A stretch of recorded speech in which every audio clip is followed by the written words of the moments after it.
Welcome to Thread of Terror. We bring you the creepiest stories from Reddit. Dim the lights, grab a blanket, and hit subscribe so you never miss a scare. What is your most scary paranormal experience? Story 1. Boy in the Walls. The house I grew up in never felt quite right. It was not the kind of haunting where objects flew across the room or furniture moved on its own. No, it was something far worse, something unseen, something that crept into your bones and made you feel as though you were never truly alone. It started with the imaginary friend. My father and I, years apart, had described the same figure, a Native American boy named Kiki. He was never seen, only felt. He lived in the walls, always watching, always listening.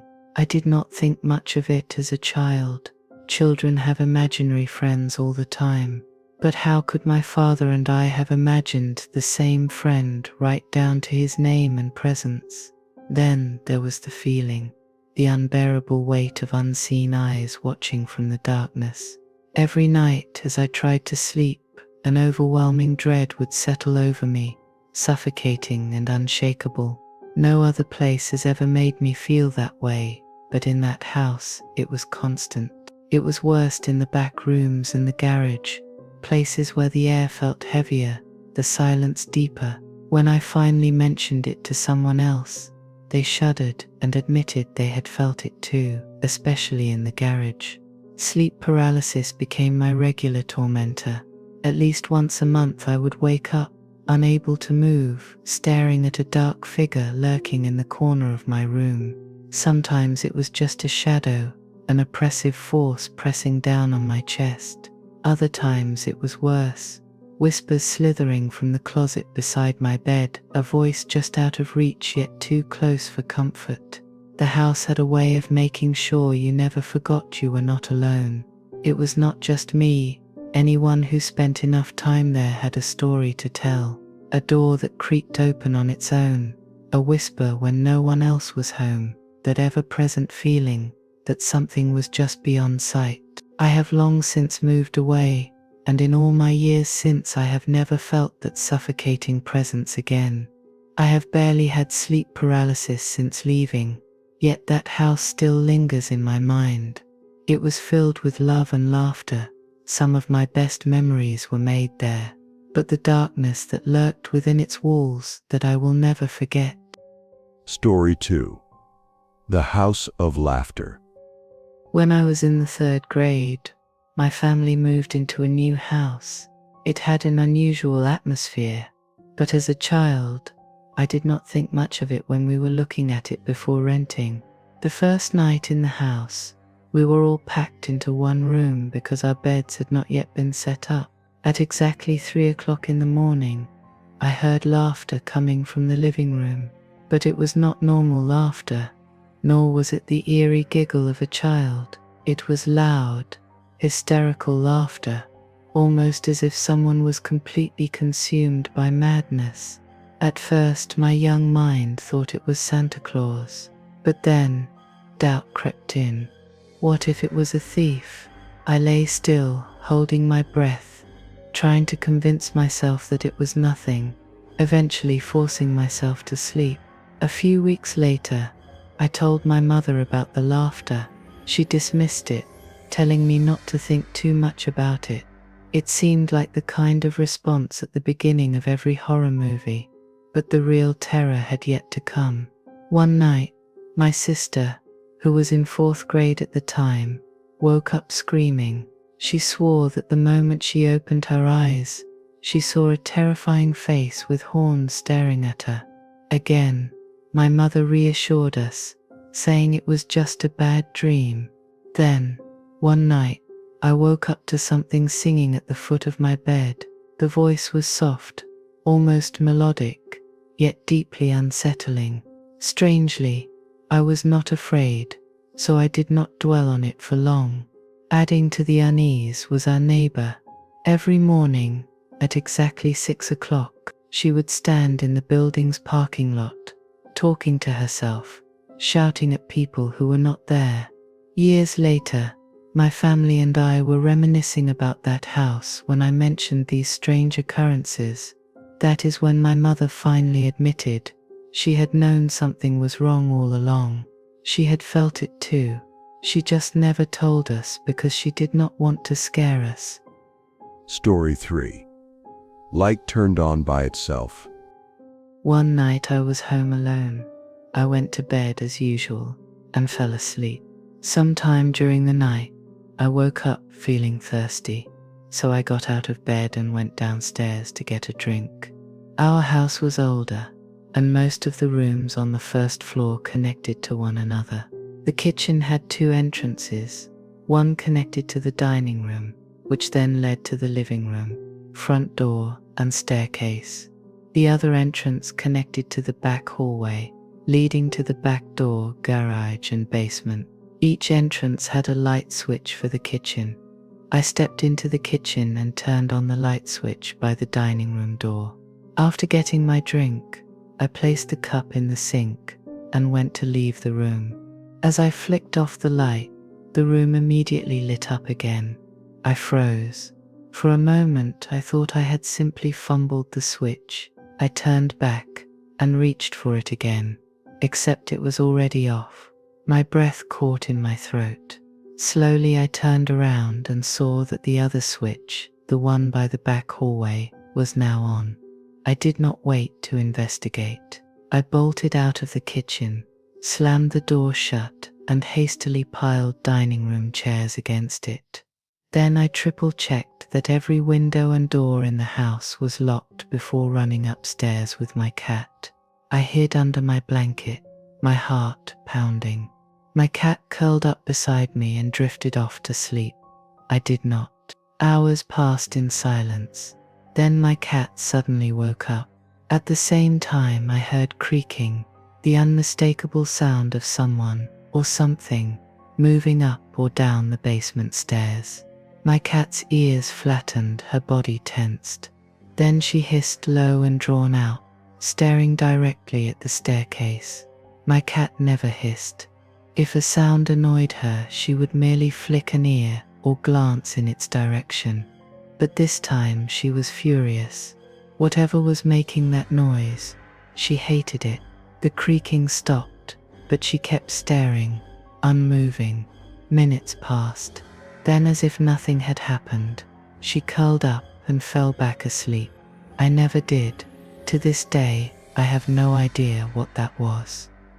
Story 4. Woman in the reflection. When I was about 13 years old, my cat would always sleep with me in my bed.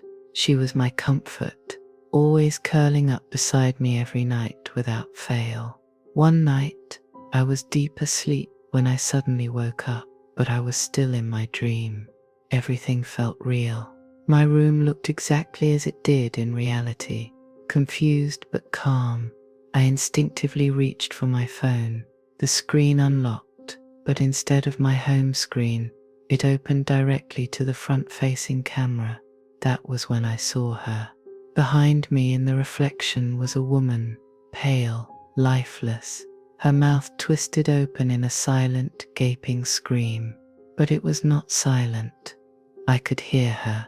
A piercing, ear-shattering shriek filled the room. A sound so horrifying it sent icy terror through my body. I could feel her breath against my neck. I jolted awake for real this time, gasping, my heart pounding. My room was silent again. There was no one there. It was just a nightmare, or so I told myself. But my cat seemed to know better. From that night on, she never curled up beside me again. Instead, she sat at the foot of my bed, stiff and alert, staring at the exact same spot where I had seen the woman in my dream. Her ears flattened, her fur bristled, and every now and then she would let out a low, warning growl. She had never done that before. I tried to ignore it, to convince myself it was nothing. But the feeling in my room had changed. It no longer felt like mine. There was a presence, an unseen weight pressing down on me. Every night, I lay there, feeling watched, feeling unwelcome. It became unbearable. I started sleeping in my parents' room just to escape it. It stayed that way until we moved to a different house. I never saw the woman again, but my cat never slept on my bed after that, and I have never been able to shake the feeling that for a time something else was there watching me. Story 5. Vanishing Figure. It was a night like any other, or so I thought. I was coming home from work, exhausted. My shift had run late. Patient transfers can be unpredictable when you work for an ambulance company. By the time I was finally heading home, it was already around 10:30 at night. The roads were empty. The only sounds were the hum of my engine and the occasional rustling of trees in the wind. Then I saw her, a thin woman, standing in the middle of the road. She was wearing a flowing white dress, her long dark hair cascading over her shoulders. Her face was pale, almost glowing in the dim light. I barely had time to react. I slammed on my brakes, my body lurching forward as my tires screeched against the pavement. My heart pounded in my chest, but when I lifted my head, she was gone. I sat there for a moment, my breath uneven, scanning the road. There was nowhere for her to hide. The street was spacious, and if she had run, she would have had to cover at least 25 to 30 feet in the blink of an eye to reach the nearby forest. But there was no movement, no sign of her at all. Trying to steady my nerves, I convinced myself it must have been a trick of the light, a shadow, a reflection, something rational. But deep down, I knew what I saw. She had a head, shoulders, and dark eyes, outlined heavily as if she wore dark eyeliner. Her expression had been blank, but her presence sent a chill through my entire body. I pressed down on the accelerator, eager to put as much distance as possible between myself and whatever I had just encountered. The road ahead remained empty, but my rearview mirror felt like a trap. I was too afraid to glance at it, too afraid to see if she was suddenly behind me. When I finally got home, I locked my doors and sat in silence, listening to my own breath. I never saw her again, but I will never forget the woman in white standing in the road that night. Story 6. Ghost of the Abandoned House. It started as a harmless adventure, a group of friends exploring an old abandoned house deep in the woods. The structure was rotting, its walls cracked with age, and the air inside was thick with dust and decay. We laughed at how eerie the place was, brushing off the unease that settled over us. But then we saw her, an elderly woman standing just at the edge of our vision. She flickered into view for only a moment before vanishing, as if she had never been there. At first we thought it was our imagination, just shadows playing tricks on us. But then it happened again and again. Each time she appeared in a different part of the house, by a window near the staircase, in the hallway, always watching, always disappearing before we could get a clear look. The fear crept in. This house was in the middle of nowhere. No roads, no nearby houses, no way someone could be here with us. And yet she was. When we left, my heart was pounding, and I needed answers. I asked my mother about the area, describing the woman we had seen.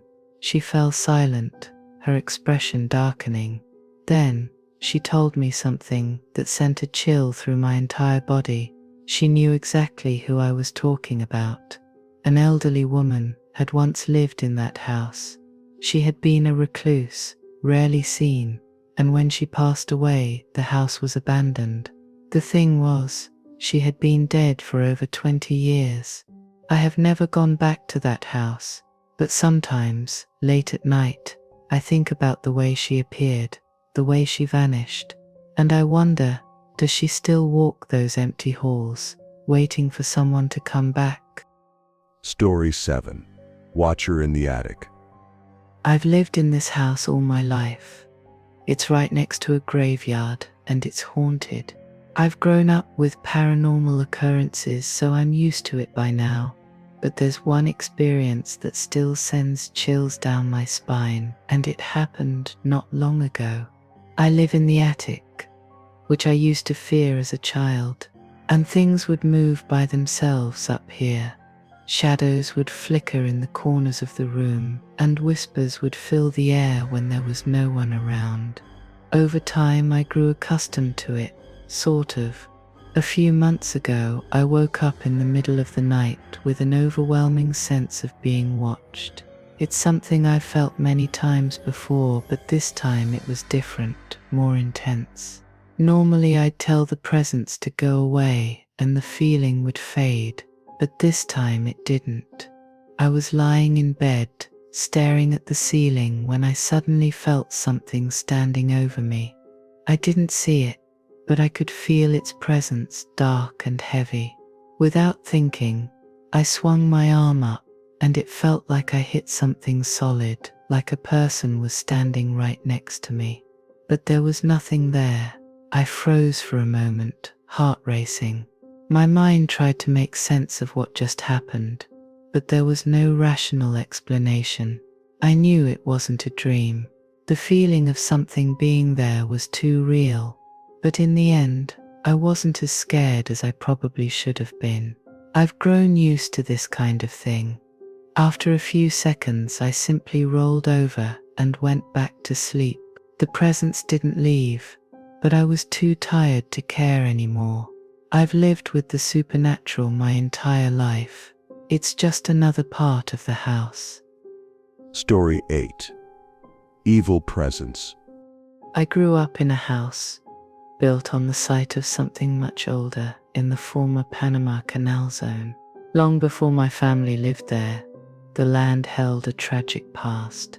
An asylum once stood on the property, and according to legend, it burned down during the construction of the Panama Canal, taking several lives with it. The house itself was wooden, perched on stilts, with a carport underneath. But what truly made it unsettling was the strange occurrences that plagued it. It wasn't uncommon for us to hear the sound of pebbles hitting the windows, even when no one was around.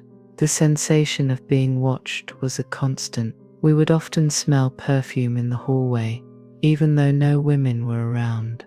People claimed they heard their names being called out of thin air, echoing through the house with no one there to speak. One night, my friend and I were hanging out in the carport around 1 a.m. when we heard furniture moving upstairs. I thought my dad had woken up, so I rushed inside to see if he was in the dining room. But when I checked, he was still sound asleep, and nothing had been moved. It was as if the house itself had shifted without reason. Another time, I was home alone watching television when something inexplicable happened. The channels began changing on their own, faster than I could manage with the remote. Then, an empty plastic soda bottle flew off the shelf above the TV and hurled towards me. Terrified, I bolted out of the house and waited outside until my dad came home. There were other occurrences too. One night, I was in the den when I saw a long red creature with 6 legs scurrying across the living room. A friend of mine saw the same thing a few months later. Another friend had a terrifying experience, feeling an overwhelming sense of evil and hearing a voice whisper, "Leave." Perhaps the most chilling moment came when my ex-wife's best friend refused to get out of the car when she came to pick her up. She said she couldn't step foot on the land because it was evil. Story 9. The Cursed House. Growing up in my parents' house, I lived with something that haunted the home every single day. At exactly 7 a.m., 2 p.m., and 6 p.m., a strange, unsettling noise would echo throughout the house. It sounded like heavy wooden furniture being dragged across the floor, but the sound came from the neighbor's house. It lasted around 3 to 5 minutes each time. Sometimes soft, barely audible like the hum of a gas stove, but more often it was loud, unmistakable, and chilling. The first time I noticed it, I was 10 years old. My house helper casually mentioned, "Oh, they didn't make the noise again today." Curious, I began keeping track of the sounds in a journal, a habit I continued until I was 16. No one else seemed to hear it, except for my family and some of our neighbors. I once asked my neighbor's child if he heard it, but he didn't. Even when I asked his parents, they had no idea what I was talking about. I visited their house once, and it was immaculate. Polished marble floors with no way their furniture could have made that dragging sound. But when those neighbors visited our home, they could hear it too. That's when the neighborhood began gossiping. For months everyone was talking about the strange noises, and someone even brought in druids, non-Christian exorcists, to inspect our house.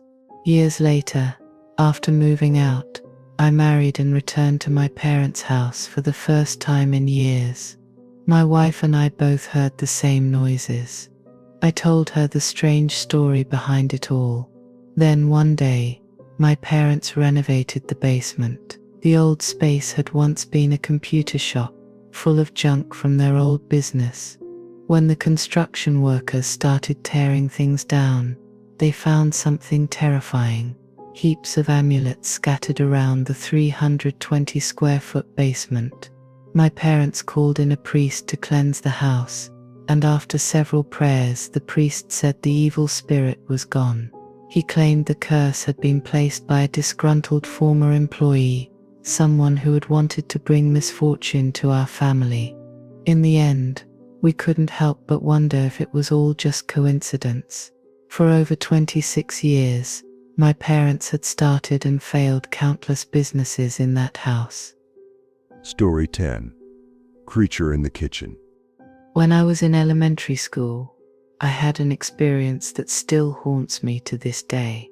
It was late one night, and I woke up suddenly in the middle of the night. I shared a room with my second oldest sister, and our house had two entryways into our room. One door led directly into the laundry room, which connected to the kitchen. The other door led into my oldest sister's room, and then to the living room. That night, the laundry kitchen door was open, and I noticed the kitchen light was on. I thought it was just my mom or dad awake in the kitchen, but then I saw it, a figure hanging in the doorway.